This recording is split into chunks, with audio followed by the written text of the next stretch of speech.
This one's heavier than my last couple.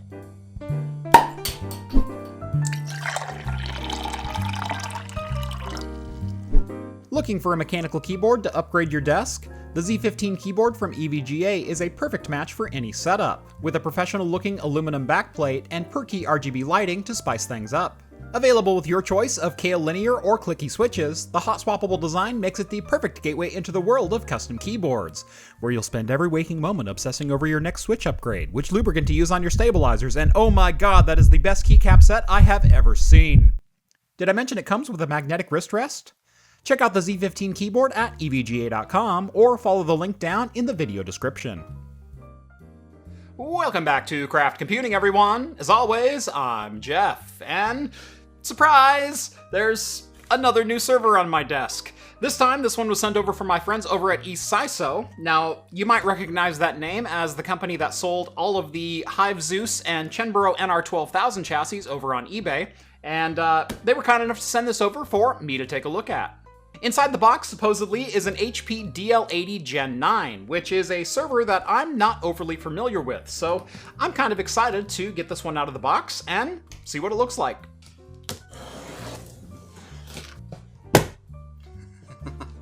First blood with the duck tag. This one came with a spider. Not sure if that's the proper way to use this weapon, but it's the one that I'm using today. Ooh, we've even got some rails. All right.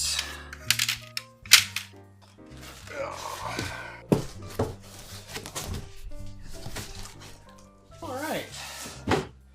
Rambo gets a new box to play with, and so do I. This is the HP DL80 Gen9, and it is a dual Intel 2011 V3 based platform. What I noticed right off about this server is just how small it is. Now this is a 2U server with 12 bays, but I'm talking the depth of this server is really a little bit more compact than I was expecting. Most 2U servers, especially those in the dual processor variety, tend to be a little bit longer. They tend to be towards the 32 to 35 inch range, or around 88, 89 centimeters if you're from the non-imperial sections of this planet. This is a nice, tidy size for a smaller installation where every cubic foot might matter, so shorter depth racks, Homelab installations, small business closets.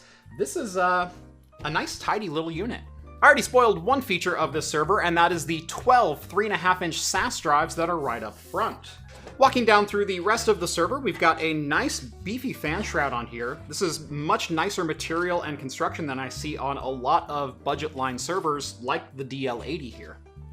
Cooling for the CPUs and everything else inside this chassis is all handled by 6 of these Nidec UltraFlow fans. These are 80mm PWM fans that are typically capable of about 15,000 RPM, meaning they're gonna move a crap ton of air. With these being PWM, I do hope we have a fair amount of adjustability either in the BIOS or even inside the operating system, as I would like this server to be Homelab friendly, so something you could run in an office and still sit in the same office.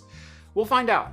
Continuing on through the rest of the server, we have a total of 2 2011 V3 Intel CPU sockets. Now, I'm not actually sure which CPUs that they shipped me with this, but they did include 64 gigabytes of ECC memory. For starters, while this is a dual 2011 V3 server, there's kind of an odd layout for the memory here with 12 DIMM slots. How did we get to such an odd memory configuration for what should be a dual quad-channel platform? Well, CPU 1 does have 4 DIMM slots, meaning you can use all 4 channels on CPU 1.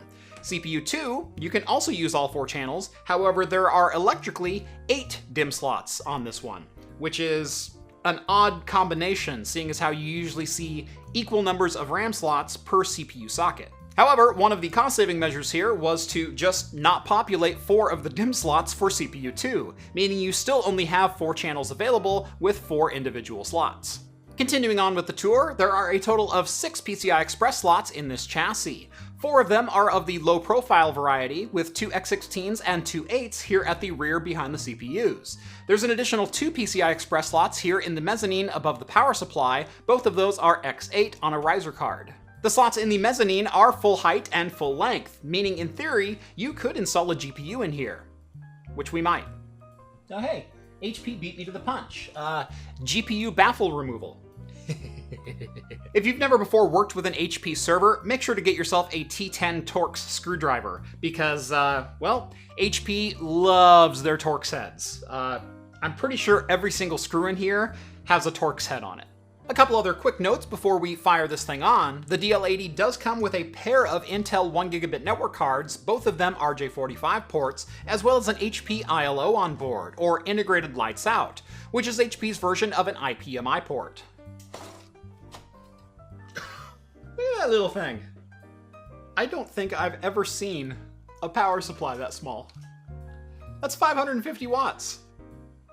Holy crap. We'll see if I'm able to plug a GPU into this thing. The chassis supports it. I don't know if the power supply will. I guess we'll find out.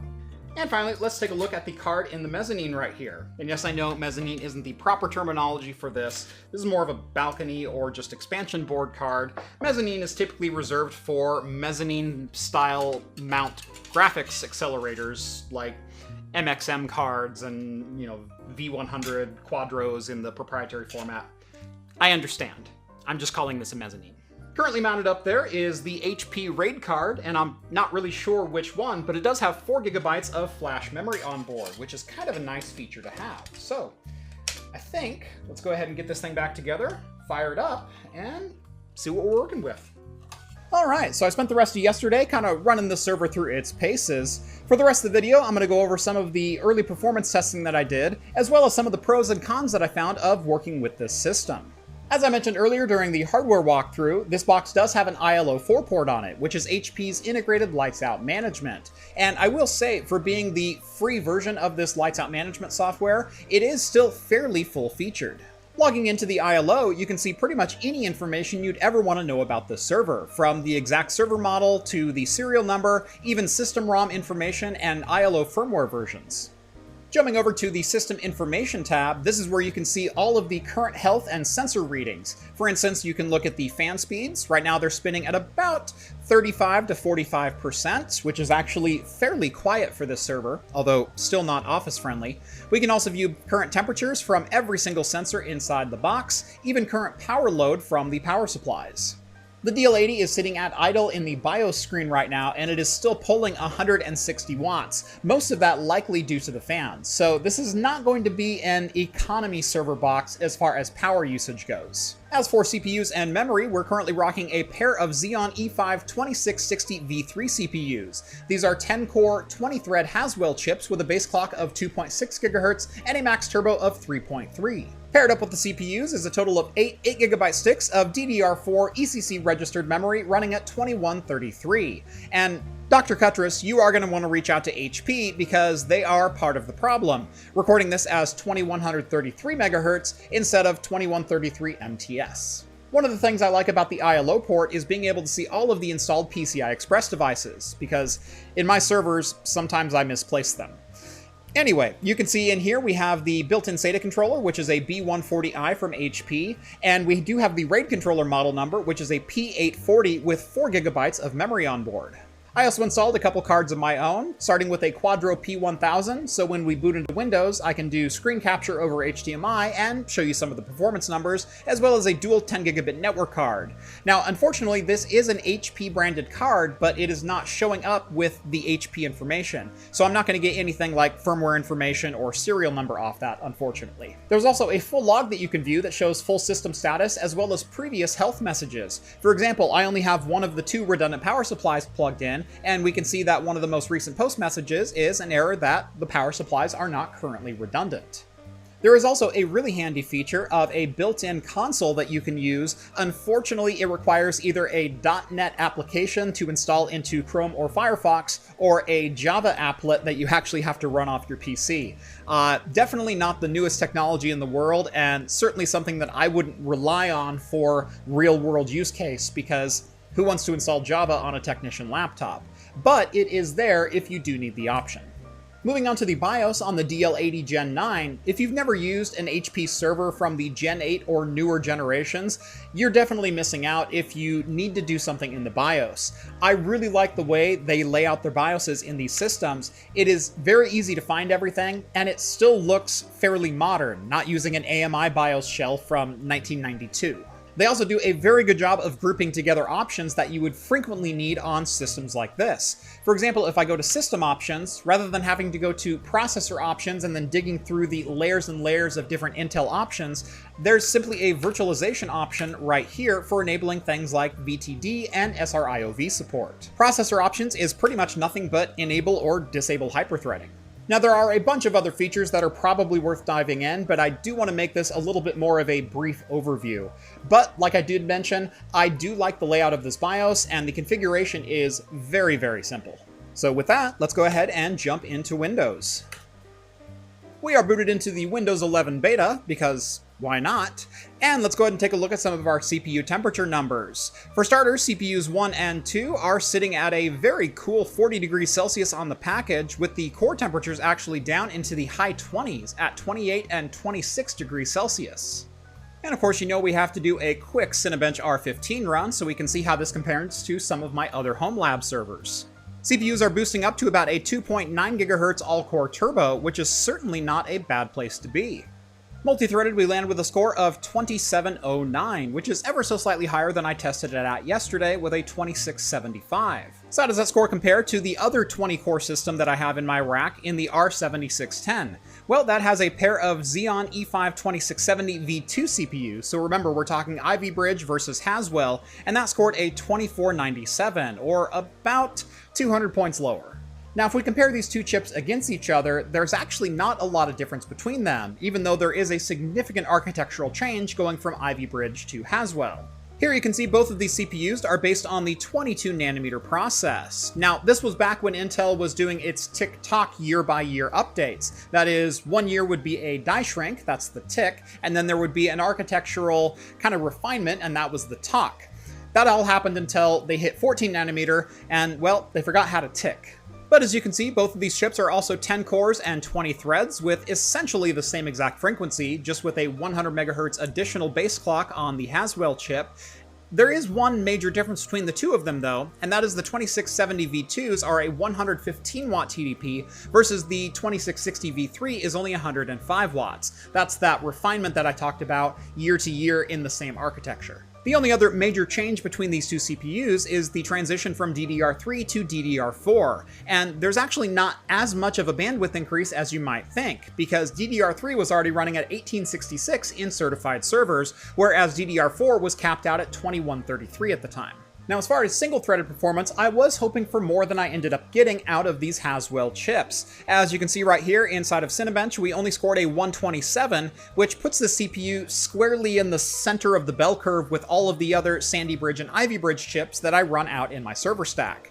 So this definitely isn't going to be much of a performance upgrade. However, you can get higher core counts and DDR4 memory support on the V3 platform. Now obviously Cinebench R15 isn't the most demanding test that you can run on a 20-core system these days. So I'm going to go ahead and run Cinebench R23, which does a 10-minute torture test by default. Mainly I just want to see what is the maximum load these CPUs can take and what temperature and fan speed they reach. So let's go ahead and give this a whirl, and I'll see you back here in just a second. 10 minutes later, and we are taking a look at the results. First up, we scored a 15,168, which honestly isn't all that shabby. It puts us within spitting distance of a Threadripper 1950X 16-core chip. One thing I did notice is the clock settled a little bit lower than in the original Cinebench R15 test. Both CPUs were able to hold 2.9 GHz in Cinebench R15, and they started there with Cinebench R23, however they soon dropped down to about 2.7 GHz. I don't think it was any kind of thermal limiting because we were well within spec on that, hitting only 61 degrees Celsius. Moving down a little bit, we can see the temperature results from this Cinebench run. We hit a max of 58 degrees Celsius on CPU 0 and 63 degrees Celsius on CPU 1. Again, I'm going to call that about a 61.5 if we want to split the difference. Coming over to the ILO4 interface, we can take a look at the fan speeds. Now, this didn't really change all that much. Fans 6, 5, and 4 stayed about 43 to 45%. Fan 3 did ramp up from 35 up to 45% to match the other fans. Fans 1 and 2 stayed right at 6%, which is to be expected because the left side of the chassis has really nothing to cool during a Cinebench run. Those fans are pretty much dedicated to the power supply and a graphics card if you have one installed. So overall, pretty decent performance on the DL80 Gen 9, but the Haswell platform is nothing really earth-shattering if you're coming from Ivy Bridge, which is only one generation back. With the testing out of the way, I'm going to go ahead and shut down the server, and I do have a couple more things to talk about as far as the hardware goes, so stay tuned. Alright, now that the server is powered off, let's talk about a couple other hardware things that you might want to consider before picking one of these up. First off, we're going to look at the rear mezzanine slot and the RAID card that came included in my version of this server. Now, the way this whole expansion card slots into the chassis is pretty cool. There's this one single riser card right here, mounted to a fairly rigid overall assembly, and that screws into the chassis with just 2 screws, one on either side. Now, in theory, you could install a graphics card in here. In fact, there are 2 6-pin PCI Express power leads in the back of the power supply here, as well as a shroud to route airflow up into the graphics card. However, some eagle-eyed viewers might have already noticed a problem with that, and that is that the riser card that I have in my chassis only has 2 8x expansion slots. If you were going to use this server purely for compute or storage uses, that's really not that big of a deal, as there's plenty of PCI Express slots to go around. However, as this server was designed to have a graphics card in it, and given my affinity for putting graphics cards into servers, I kind of wanted the other expansion board, which has a single X16 slot on board. Now, luckily, that riser card is fairly available on eBay, and I picked one up for about $13, and it'll be here in about a week. Unfortunately, we're not going to be able to look at a graphics card in the server today, so look for that in a future video. The other consideration for installing a graphics card into the system is your RAID card space will be severely limited. As you can see, we installed a full-size RAID card into this slot. In this case, this is an HP P840. I really do like this RAID card as an option for this server. First and foremost, it is an HP card, which means it should integrate very nicely with things like the ILO port, as well as all of the built-in management tools that HP has available. Secondly, it has 4 GB of battery-backed write-back cache on board, which is an awesome option if you plan on using this as a RAID card instead of just an HBA. And that leads perfectly into, you can use this card as both an HBA and an integrated RAID card, and it supports everything from RAID 0 all the way up to RAID 6. Now, unfortunately, there is just a little bit of an issue if you don't want to use the HP P840 RAID card in this particular server, and it has to do with the backplane for the storage array. The issue with the backplane is it is not a unified backplane. That is, it is not a single piece with shared resources. Rather, there are essentially 3 individual backplanes, each controlling 4 disks inside of this server. So what's the problem with not having a unified backplane? Well, seeing as how to connect all of the drives to this, you're going to need 3 separate 8087 SAS cables, you can't go out and buy a low form factor LSI 9308i, as that would only connect you up to 2 of the backplanes for a max of 8 disks. Instead, you're going to need to source a more expensive RAID or HBA card if you want to use all 12 bays in this server, or split them up between 2 different HBAs. That's certainly possible, but if you wanted a single HBA, you're probably looking at about $300 or more for a 16i card. So it's definitely not a deal killer, but it's certainly something you want to keep in mind if you plan on running a GPU inside this particular server, is your hard drive configuration might get a little bit weird. Alright, and I think that about does it for the hardware review. Why don't we go out to the garage and get this thing on some rails. As I mentioned, eSISO also sent me out a set of rails, and I have always been a fan of HP rails. First off, they are very expandable to meet just about any rack size that you have, whether it's a nice contained rack that is probably, 18 inches, 19 inches, something like that, all the way up to a full 3.5 feet. So very, very versatile as far as what you can actually install this into. Secondly, the entire thing is entirely toolless. So you simply slip this part right here in through the front of your rack rails, and then this lever right here holds them in place and sandwiches between the 2 rails. Now, unfortunately, as you can see, I am completely out of space in my rack. There's literally nothing available. So I'm going to end up pulling one of my Homelab servers out, and we'll rack this HP DL80 Gen 9 up. It should go pretty quick because these rails are very simple to install.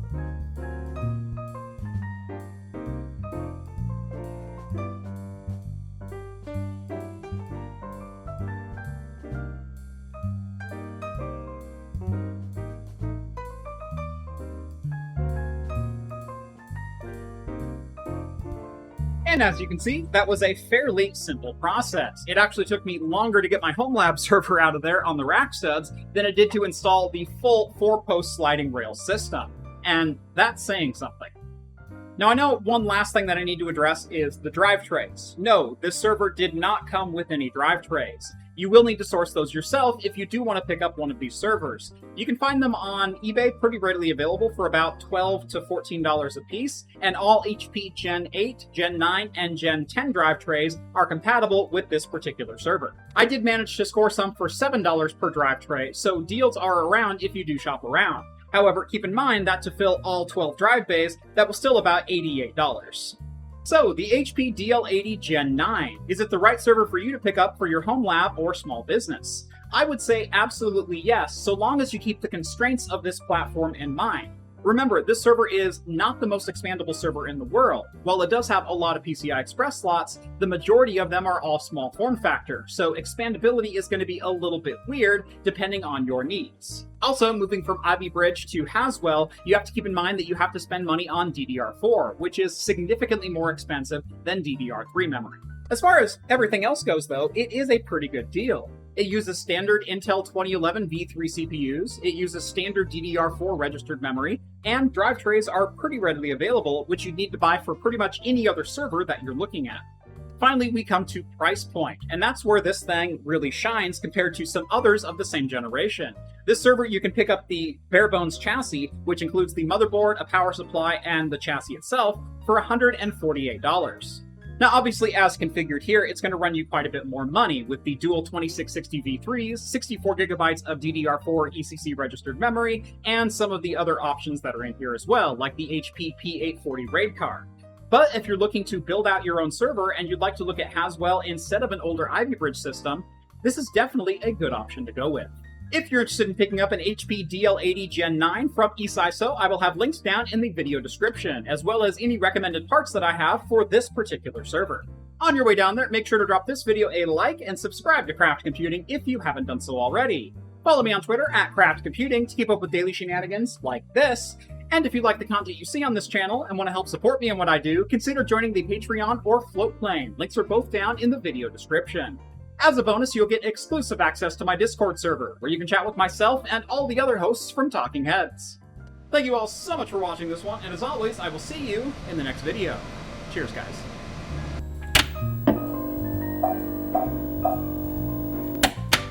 Beer for today was sent over by longtime fan of the show, Novella Hub. This is the Anchorage Brewing What Mask Double IPA. It is a double dry hopped IPA with Galaxy, Moteku, and Strata hops. 8.4%.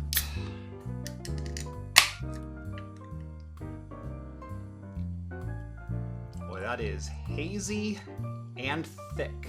I'm gonna try to set it over here so I don't spill it. That is delicious. Pineapple, guava, passion fruit, thick juice,